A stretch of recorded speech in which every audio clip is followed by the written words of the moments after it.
Chào tất cả mọi người, mình là Hợp Matthew Mai. Trong video ngày hôm nay mình sẽ nói về cái việc là mua nhà và cho thuê Airbnb ở cái thành phố Calgary hay là tỉnh bang Alberta nói chung. Rồi đầu tiên thì khi mà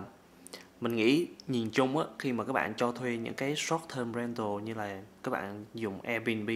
hay là các bạn dùng cái dịch vụ tương tự như là VBrew gì đó,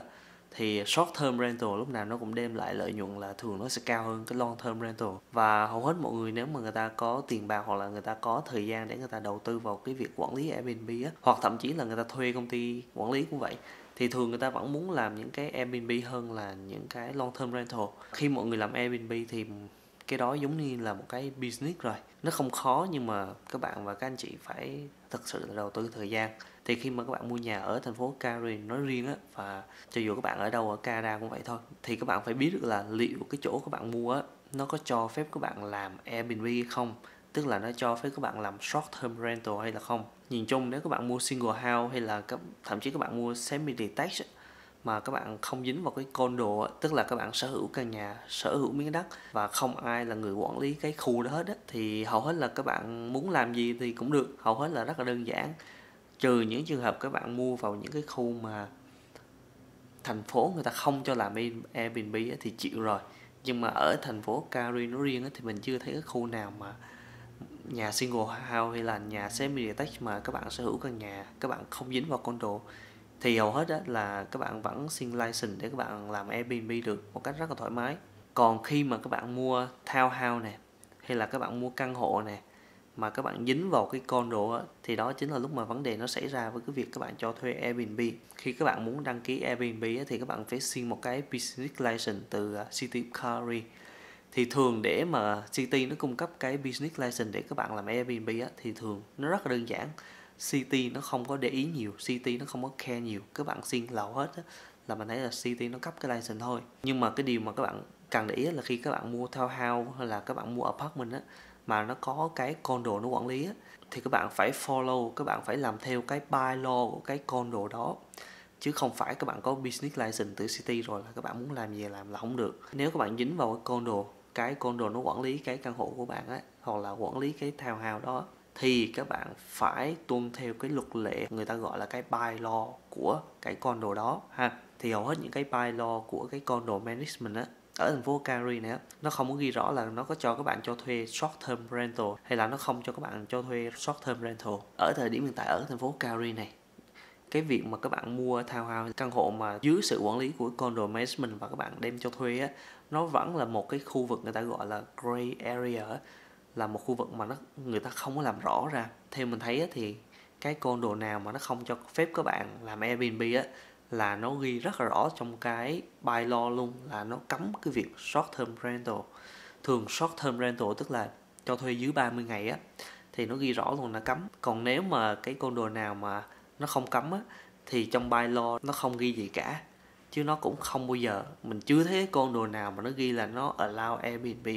mình chưa thấy condo nào là nó ghi là nó cho phép việc các bạn cho thuê short term rental. Kể cả khi mà nó không ghi gì cả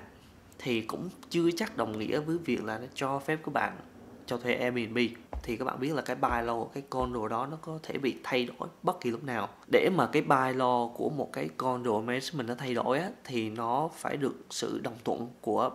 ít nhất là 75% cái unique factor của cái condo management đó. Unique factor tức là mỗi một căn hộ trong cái condo management đó nó sẽ có một cái con số người ta gọi là cái unique factor. Cái unique factor đó ở đâu ra? Nó căn cứ vào cái độ rộng, thường là nhìn chung là cái giá trị của cái căn hộ của bạn vậy đó. Ví dụ mình lấy nôm na, ví dụ như căn hộ của bạn có 3 phòng ngủ, 2 bedroom, 1.000 square feet, thì cái unique factor của bạn nó sẽ cao hơn một cái căn hộ bé hơn, chẳng hạn chỉ có một phòng ngủ, một bedroom á, thì cái unique factor của cái căn hộ bự hơn nó sẽ có cái unique factor cao hơn, cái quyền vote của nó sẽ cao hơn cái căn hộ nhỏ. Quay trở lại với cái việc bylaw có thể bị thay đổi bất kỳ lúc nào. Nếu mà có ít nhất 75% cái số unique factor trong một cái condo management đó, người ta đồng ý với cái bylaw mới. Mình nói giả dụ các bạn mua cái townhouse ở cái condo đó hiện tại á, thì nó cho phép các bạn là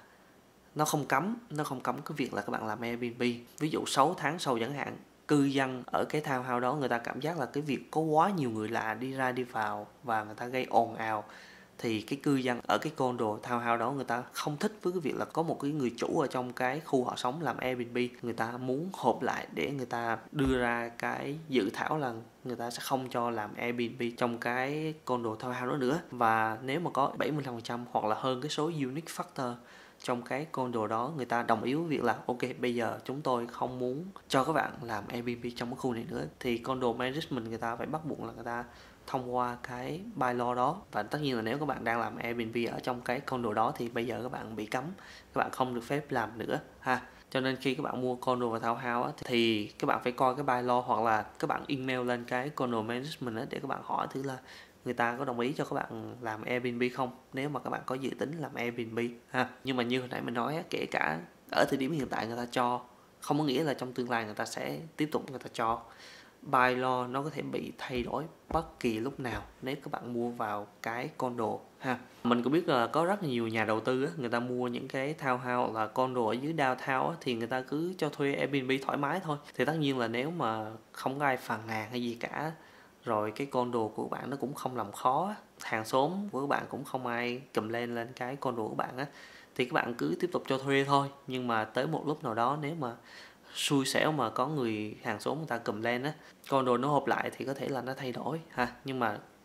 nhìn chung người ta mua condo và townhouse người ta cho thuê vẫn là một cái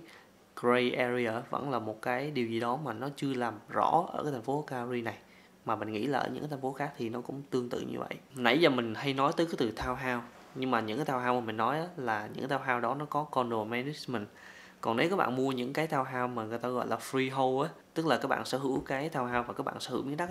các bạn không dính vào cái condo thì các bạn làm gì cũng được cả. Nó cũng tương tự như là single house hay là semi detached. Cái căn dưới downtown mà mình mới mua hôm bữa cho hai cô chú kia, cái căn đó ở dưới downtown nó là high rise building, mình không nhớ là bao nhiêu tầng nhưng mà mình nghĩ là tầm đó là hơn 20 tầng. Thì lầu 1 tới lầu 3 người ta gọi là live and work, tức là từ lầu 1 tới lầu 3 thì có thể là người ta cho làm Airbnb, nhưng mà bắt đầu từ lầu 4 trở lên thì người ta không có cho làm Airbnb. Cho nên những cái đó thì nó cũng tùy thuộc vào rất là nhiều những cái condo management khác nhau. Cho nên là các bạn tính mua townhouse và ở Bắc mình mà dính vào condo thì các bạn phải tìm hiểu kỹ và các bạn phải aware, các bạn phải biết trước được những cái điều đó hay những cái rủi ro mà sau này người ta không cho các bạn làm Airbnb nữa, thì các bạn cũng là có cái sự chuẩn bị trước ha. Dạo này mình cũng ít lên video tại vì mình cũng có nhiều dự định cho cái business của mình. Hy vọng là những cái business của mình muốn làm thì hy vọng là nó suôn sẻ. Tất nhiên là business chính của mình vẫn là về bên mua bán nhà, về bên real estate. Mình có một vài cái khác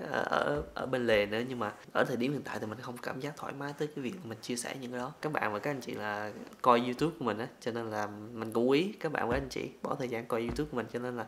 lâu lâu thì mình cũng chia sẻ một chút ít như vậy ha. Ok, bye tất cả mọi người.